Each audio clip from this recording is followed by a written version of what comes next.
Pemirsa, Anda masih bersama kami dalam program Tafsir Al-Misbah mengenal Surah Al-Anfal. Bagaimana? Makanan sahurnya sudah disiapkan? Jangan lupa nanti saking asiknya nonton ini jadi keburu imsak. Kalau pemirsa menyaksikan tayangan kita sebelumnya, bahwa Allah menjelaskan makanlah yang halal dan thayyib. Yang dimaksud dengan halal di sini adalah zatnya, perolehannya dan juga caranya. Thayyib yang dimaksud adalah bagaimana proporsionalnya. Nanti kita akan lanjutkan kembali Pak. Kita berikan kesempatan tamu kita untuk bertanya. Dulu untuk minum pertama. Silakan minum bertanya. sebelum imsak. Silakan minum. Silakan sambil diminum. Mari, boleh. Silakan. Boleh Pak sambil bertanya. Boleh. Pada kesempatan ini saya akan nanyakan sama Bapak Kures.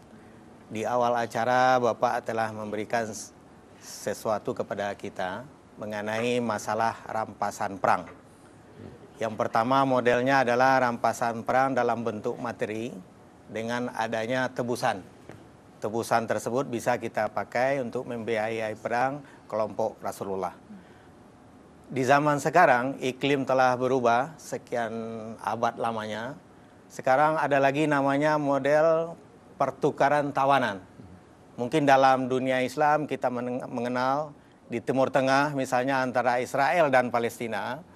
Ada beberapa tawanan Palestina, ada beberapa tawanan Israel dipertukarkan. Itu adalah hubungannya dengan manusia. Kemudian yang saya tanyakan kepada Bapak Kures, apakah model pertukaran antara manusia dengan manusia tersebut menurut Islam gimana hukumnya dan apakah itu sesuai dengan ajaran Nabi atau gimana Pak Kures? Terima kasih Pak Kures. Iya, Nabi pun pernah melakukan pertukaran Muslim dengan musyrik. Jadi itu dibenarkan. Dan Nabi pernah melakukannya. Jadi bahkan ketika itu perbandingannya itu 1:2 yang menguntungkan umat Islam.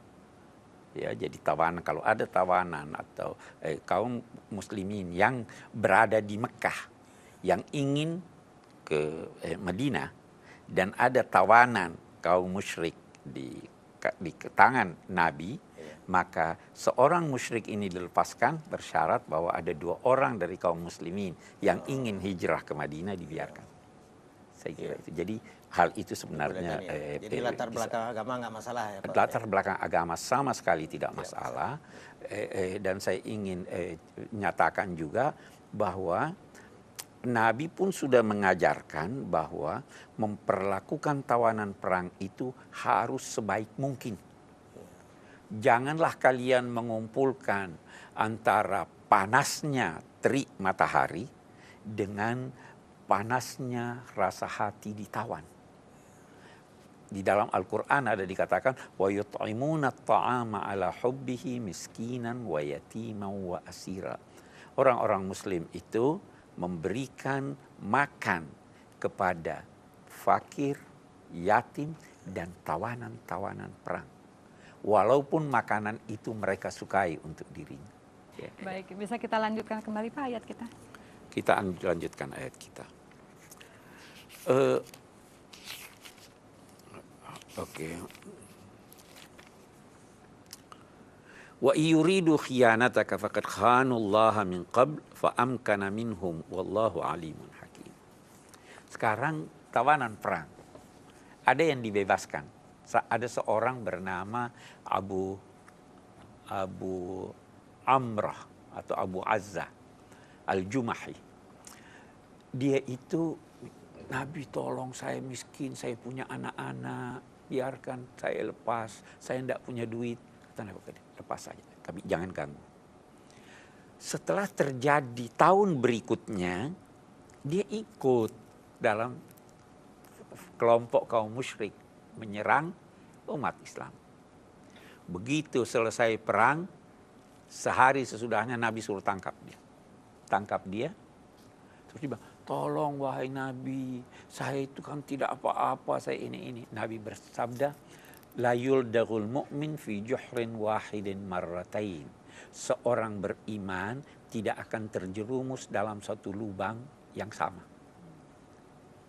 Maka Nabi menjatuhkan hukuman pada yang bersangkutan, tidak lagi memaafkannya. Nah, ayat ini berkata, kalau mereka itu hendak mengkhianatimu, Allah Subhanahu wa taala pasti akan menjadikan kamu mampu untuk menahan mereka.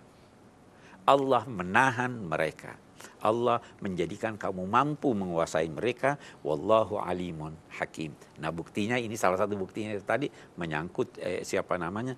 Abu Amr al-Jumahi itu. Saya kira itu maksud ayat kita. Nah, baru dikatakan innalladzina amanu wa hajaru wa jahadu bi amwalihim wa anfusihim fi sabilillah.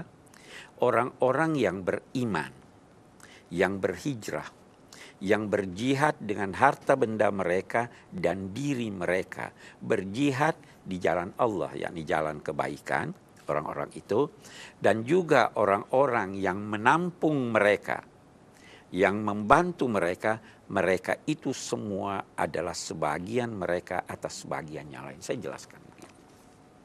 Kita jelaskan dulu satu persatu. Di sini ada kaum muslimin dari Mekah, hijrah ke Madinah. Ada penduduk Madinah itu yang menyambut mereka. Jadi innalladzina amanu wa hajaru, orang-orang yang beriman dan berhijrah. Baru dia katakan dan berjuang dengan harta mereka dan diri mereka. Saya tidak senang dengan yang menafsirkan ayat ini atau yang menerjemahkannya berjihad dengan harta mereka dan jiwa mereka. Jihad itu tidak harus dengan jiwa, tetapi dengan diri mereka.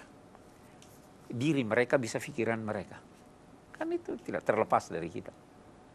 Kita tidak bisa terlepas dari waktu. Ada orang berjihad dengan waktunya, dia korbankan waktunya. Dia berjihad dengan tenaganya. Menerjemahkan bi anfusihim dengan jiwa, itulah yang seringkali menimbulkan kesalahpahaman bahwa jihad itu harus dengan pedang. Padahal anfus itu adalah totalitas manusia. Apa yang berkaitan dengan Anda itu diri Anda. Tempat ini diri saya, karena saya tidak bisa lepas dari tempat. Tenaga diri saya, ilmu yang ada pada saya diri saya. Itu semua alat-alat untuk berjihad. Nah, orang-orang Ansar juga yang di Madinah menampung mereka. Mereka itu yang dari Mekah dan yang ada di Ansar, mereka itu adalah sebahagiannya mendukung sebahagian yang lain sehingga mereka menyatu. Ini sebahagian, itu sebahagian. Sama juga dengan kehidupan suami istri. Sebahagian terhadap sebahagian. Kita itu baru menyatu kalau istri bisa mendukung suaminya dan menyatu dengan dia. Kalau jalan sendiri-sendiri nggak bisa. Dulu ya.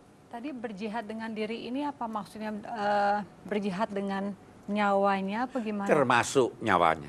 Termasuk. Tetapi tidak selalu harus dengan nyawa. Ya toh? Anda berjuang mengorbankan sedikit waktu Anda. Itu perjuangan. Mengorbankan sedikit harta Anda, itu perjuangan. Mengorbankan ilmu Anda. Saya mengajar tidak usah dibayar. Itu saya berjihad. Mengorbankan perasaan Anda. Bisa kan? Itu semua adalah jihad. Itu semua dinamakan anfus, diri Anda. Nafs itu totalitas manusia. Di situ apapun yang menyatu dengan manusia itu namanya dirinya. Apa dengan orang berjihad atau seperti teroris itu Pak ya, dia berjihad dengan mengorbankan nyawanya sendiri? Iya. Kalau pada tempatnya oke. Kita dalam perang menghadapi musuh, perang kemerdekaan, leluhur kita itu berkorban dengan nyawanya, itu bagian. Tetapi jangan artikan semua jihad itu harus dengan nyawa. Ya kan? Ya, pemirsa tetaplah di Tafsir Al-Misbah, kami akan segera kembali lagi. Jihad itu mengerahkan seluruh kemampuan. Jadi ada unsur keletihan.